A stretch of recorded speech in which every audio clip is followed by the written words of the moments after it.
आपके साथ ज्योति पुष्पेंद्र सिंह। चलिए शुरू करते हैं संभागवार बड़ी खबरों का सिलसिला। तो सबसे पहले रुक करेंगे जयपुर संभाग का, जहां से बड़ी खबर बता रहे सहयोगी नरेश शर्मा। मुख्यमंत्री अशोक गहलोत की अध्यक्षता में आज प्रदेश के मंत्रिमंडल की सबसे लंबी मीटिंग हुई, जिसमें 2 बड़े फैसले लिए गए और साथ ही प्रदेश में कोविड की स्थिति को लेकर भी मंथन हुआ। मुख्यमंत्री अशोक गहलोत की अध्यक्षता में आज राज्य मंत्रिमंडल की बैठक हुई। ये बैठक अब तक की सबसे लंबी बैठक है, जो 3.5 घंटे तक चली। इस बैठक में 2 बड़े फैसले लिए गए। पहले फैसले के अनुसार ईसरदा दौसा पेयजल परियोजना की जो वित्त पोषण है अब राज्य निधि से किया जाएगा और दूसरे बड़े फैसले के तहत घर घर औषधि योजना अभियान चलाया जाएगा। व्यापक जनहित को देखते हुए पेयजल समस्या से ग्रस्त दौसा व सवाईमाधोपुर जिलों के 6 कस्बों और 1256 गांवों को पेयजल आपूर्ति के लिए जल जीवन मिशन के तहत ग्रामीण व शहरी क्षेत्र में केंद्र सरकार की ओर से उपलब्ध राशि के अतिरिक्त शेष राज्य निधि से उपलब्ध कराकर इस परियोजना को पूरा किया जाएगा। ये काम 2024 तक पूरा करा लिया जाएगा। इससे पहले इस योजना के लिए लोन लेने का प्रस्ताव था, लेकिन चूंकि लोन लेने की प्रक्रिया में लंबा वक्त लग रहा था, ऐसे में सरकार ने फैसला किया है कि अब स्टेट फंडिंग से ही परियोजना को पूरा कराया जाएगा। इसी तरह कैबिनेट ने यह भी फैसला किया है कि घर घर औषधि योजना के तहत पौधशाला विकसित कर तुलसी, गिलोय, अश्वगंधा आदि पौधे नर्सरी से उपलब्ध कराए जाएंगे और जो भी परिवार इन पौधों को लेने के इच्छुक है उन्हें निःशुल्क उपलब्ध कराया जाएगा। इसके अलावा मुख्यमंत्री अशोक गहलोत ने आज देर शाम ओपन बैठक करके प्रदेश में कोविड की स्थिति को लेकर विशेषज्ञों से राय की। मंत्रिपरिषद की बैठक और फिर विशेषज्ञों के साथ ओपन बैठक में आम राय से ये बात सामने आई कि प्रदेश में कोविड को अभी नियंत्रित करने के लिए काफ़ी सख्ती की ज़रूरत है। अधिकांश मंत्रियों ने लॉकडाउन को लागू करने का राय दिया है। अब रुक करेंगे कोटा संभाग का, जहां से बड़ी खबर बता रहे सहयोगी गुल मोहम्मद। वीकेंड कर्फ्यू के बाद भी नहीं मिली राहत। कोटा में 1116 नए कोरोना पॉजिटिव रोगी आए सामने, वहीं 13 रोगियों की हुई मौत। प्रदेश भर में कोरोना के चलते लगाए गए वीकेंड कर्फ्यू के बाद भी राहत मिलने की उम्मीद नजर नहीं आ रही है। कोटा में भी करीब 1116 कोरोना पॉजिटिव रोगी मिले हैं, तो वहीं 13 रोगियों की भी मौत हुई है, जिससे अंदाजा लगाया जा सकता है कि लोगों के घरों में कैद होने के बावजूद भी कोरोना ने किस तरह पैर पसार रखे हैं। मुक्ति धामों पर भी अब तो अंतिम संस्कार के लिए शवों को वेटिंग में रखे जाने की खबरें सामने आ रही है। वहीं सरकारी और निजी अस्पतालों में मरीजों की भर्ती की संख्या में लगातार इजाफा हो रहा है। अस्पतालों की व्यवस्थाएं संभालने में जिला प्रशासन और चिकित्सा महकमे के भी माथे पर पसीना आ रहा है। एक तरफ ऑक्सीजन सिलेंडरों की कमी, तो दूसरी ओर जीवन रक्षक इंजेक्शन रेमडेसिविर की मांग बढ़ती जा रही है। यूटीएच मंत्री शांति धारीवाल ने भी मामले को गंभीरता से लेते हुए जयपुर से तुरंत 1200 के करीब इंजेक्शन कोटा रवाना करवाए हैं। उधर वीकेंड कर्फ्यू के दूसरे दिन भी शहर में सन्नाटा पसरा रहा। इमरजेंसी और जरूरी काम से घरों से बाहर निकलने वालों को ही इजाजत मिल पाई है। अब रुक करेंगे जोधपुर संभाग का, जहां से बड़ी खबर बता रहे हैं सहयोगी राजीव गौड़। कोरोना वायरस की रोकथाम के लिए प्रदेश के मुख्यमंत्री अशोक गहलोत के निर्देश के बाद में चल रहे वीकेंड कर्फ्यू में जिस तरीके से पुलिस कमिश्नर जोश मोहन के निर्देशन में टीमें लगातार रविवार के दिन भी पूरी तरह से सक्रिय रही है, तो वहीं दूसरी ओर कोरोना का बम जिस तरीके से फूटा, उसके चलते 1695 जो मरीज सामने आए हैं, उसके साथ में अस्पतालों में व्यवस्थाएं और मजबूत कर दी गई। हालांकि जितने भी सरकारी और प्राइवेट हॉस्पिटल हैं वहाँ पर बेड्स फुल हो गए हैं, लेकिन अतिरिक्त बेड की व्यवस्था भी चाहे निजी अस्पताल हो चाहे सरकारी अस्पताल हो वहाँ पर की जा रही है।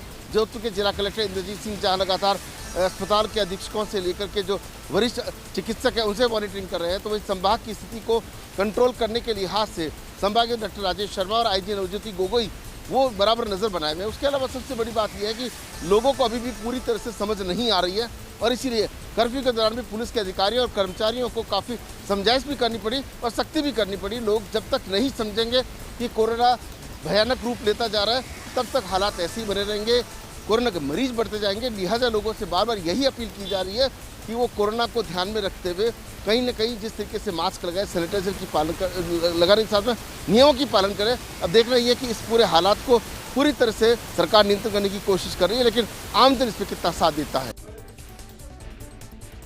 वहीं बीकानेर संभाग की बड़ी खबर बता रहे हैं सहयोगी लक्ष्मण राघव। बीकानेर में तेजी से पैर पसार रहा है कोरोना। आज 500 से अधिक मरीज कोरोना पॉजिटिव रिपोर्ट। इधर जिला कलेक्टर नमित मेहता ने भी ली बैठक। कहा घबराने की आवश्यकता नहीं है, अभी तमाम स्वास्थ्य सुविधाएं बिल्कुल चाक चौबंद है, लेकिन ज़रूरत इस बात की है कि जो एडवाइजरी जारी की गई है उसकी पूरी तरह से पालना हो। साथ ही साथ वीकेंड कर्फ्यू को लेकर एसपी प्रीति चंद्रा दिन भर मॉनिटरिंग करती रही। कुल मिलाकर दोनों अधिकारियों ने बीकानेर के लोगों से अपील की है कि जिस तरह के हालात बन रहे हैं उसमें घबराने की आवश्यकता नहीं है, बल्कि ज़रूरत इस बात की है कि अपनी जिम्मेदारी को समझें, बिना किसी काम के घर से बाहर ना निकलें। दरअसल ये स्थिति निश्चित तौर पर चुनौतीपूर्ण है, लेकिन जो गाइडलाइन सरकार जारी कर रही है उसकी पालना यदि अक्षरतः होती है तो निश्चित तौर पर इस स्थिति से भी पार पा लेंगे। जिला कलेक्टर ने कहा अभी बीकानेर में ऑक्सीजन बेड को लेकर भी कोई दिक्कत नहीं है, तमाम बेड उपलब्ध हैं, किसी तरह की स्वास्थ्य सुविधा को लेकर भी घबराने की जरूरत नहीं है। अब रुक करेंगे उदयपुर संभाग का, जहां से बड़ी खबर बता रहे हैं सहयोगी पुनित। कोरोना के चलते राजस्थान गुजरात सीमा सील है। दोनों ही राज्यों की पुलिस आने जाने वालों की आरटीपीसीआर जांच के लिए पाबंद कर रही है। इधर गुजरात के अरावली जिले की पुलिस ने उदयपुर जिले के 3 युवकों को अपनी कार के साथ 80 लाख रुपए कैश के साथ गिरफ्तार किया है। गुजरात के अरावली जिले के एसपी संजय खरात ने बताया कि कोरोना संक्रमण के चलते रतनपुर बॉर्डर पर राजस्थान से आने वालों की चेकिंग की जा रही थी। शामलाजी पुलिस ने मौके पर चेक पोस्ट लगा रखा है। इस चेक पोस्ट पर एक कार को रोककर तलाशी ली गई तो उसमें सीट के नीचे बने गुप्त खानों में नोटों से भरे 2 बैग मिले। कैश के बारे में संतोषप्रद जवाब नहीं मिलने पर पुलिस ने कार में सवार उदयपुर शहर के निवासी मदन सालवी, राहुल गोविंद राम और किशनलाल लोहार को हिरासत में ले लिया। साथ ही कैश और कार भी जब्त कर ली। पुलिस ने थाने पर ले जाकर रुपयों की गिनती की तो दोनों बैग में कुल 80 लाख रुपए होने पाए गए। प्रारंभिक पूछताछ में सामने आया है कि तीनों युवक कैश लेकर उदयपुर से अहमदाबाद जा रहे थे। गुजरात पुलिस ने आयकर विभाग को मामले की सूचना दी है। साथ ही पूछताछ की जा रही है कि इतनी बड़ी रकम तीनों युवक अहमदाबाद किसे सौंपने वाले थे। साथ ही अहमदाबाद ले जाने के लिए ये रकम उदयपुर में उन्हें किसने सौंपी। वहीं अब बात है भरतपुर संभाग की, जहां से बड़ी खबर बता रहे हैं सहयोगी रवि कटारा। भरतपुर की जोरहरा थाना पुलिस की ऑनलाइन ठगों के खिलाफ बड़ी कार्रवाई। 5 ऑनलाइन ठगों को किया गिरफ्तार, जिनके कब्जे से 7 मोबाइल, 1 कार को भी किया बरामद। जोरहरा थाना पुलिस ने मुखबिर की सूचना पर ऑनलाइन बदमाशों के विरुद्ध कार्रवाई करते हुए 5 बदमाशों को गिरफ्तार कर 1 कार, 7 मोबाइल सहित फर्जी सिम कार्ड बरामद किए हैं। कामा डीएसपी ने बताया कि हरियाणा की तरफ से एक क्रेटा कार में सवार होकर कुछ बदमाश आ रहे थे जो ऑनलाइन ठगी की वारदात को अंजाम देते हैं। जिसके बाद थानाधिकारी ने पुलिस जाब्ते के साथ थाने के पास नाकाबंदी कराई और क्रेटा गाड़ी को रुकवाकर चेक किया तो उसमें 5 व्यक्ति सवार थे। तलाशी के दौरान उनके पास से मोबाइल में OLX ऐप डाउनलोड मिला। साथ ही ठगी के संबंध में कई साक्ष्य भी मिले कि नाकेबंदी के दौरान पकड़े गए ऑनलाइन ठगी की वारदातों को अंजाम देने वाले ठगों के पास से फर्जी सिम कार्ड भी बरामद किए गए हैं। पुलिस अभी सभी ऑनलाइन ठगी के आरोपियों से पूछताछ करने में जुट गई है। वहीं अजमेर संभाग की बड़ी खबर बता रहे हैं सहयोगी मनोज शर्मा।